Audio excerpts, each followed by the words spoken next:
আমি দেশি মুরগি রান্না করব, তার জন্য দেখতে পারলে রসুন, এই দেখো দেশি মুরগিটা আমি কেটে নিয়েছি।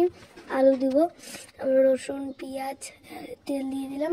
এখানে দেখতে পারলেন, এখানে পেঁয়াজটা দিয়ে দিলাম। পেঁয়াজ দিয়ে এখানে রসুনটা দিয়ে দিব। রসুনটা দিয়ে নুন দিয়ে নাড়াচাড়া করব। নাড়াচাড়া করে তারপর হলুদ দিয়ে দেবো। হলুদ টলুদ দিয়ে তারপর আমার দেশি মুরগিটা দিয়ে এই দেশি মুরগিটাকে নাড়াচাড়া করবো। দেখো এখানে আমি আদা বাটাটা দিয়ে দিলাম, এখানে লঙ্কার গুঁড়োটা দিয়ে দিলাম।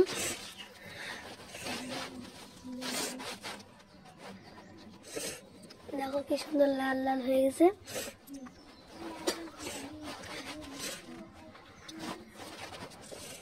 আপনারা কাশ্মীরি লঙ্কা দিবেন, খুব ভালো লাল হয়ে যাবে। দেখো 5 মিনিট পরে ওটাই দেখলাম। নাড়াচাড়া করবো, আমি কষাচ্ছি।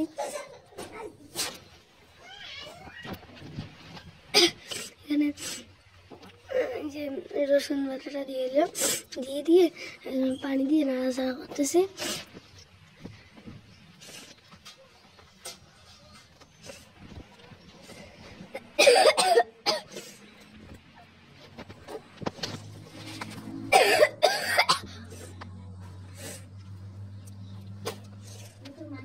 দেখো কি সুন্দর হয়েছে, লাল লাল।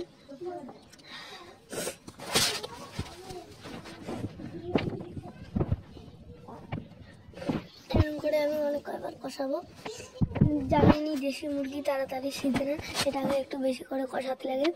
দেখো আমার কষার হয়ে গেছে। এখন আমি এখানে আলুটা দিয়ে দিলাম, দিয়ে আরো 2-3 কষান দেবো। কষান দিয়ে ওটাকে উঠিয়ে খাবো। হ্যাঁ, দেখো আমি পানিটা দিয়ে দিলাম। এখন আমি ঢাকনা দিয়ে 5 মিনিট পরে দেখো লাল লাল হয়ে গেছে। আমি কাশ্মীরি লঙ্কা দিয়েছি, তার জন্য লাল লাল হয়ে গেছে।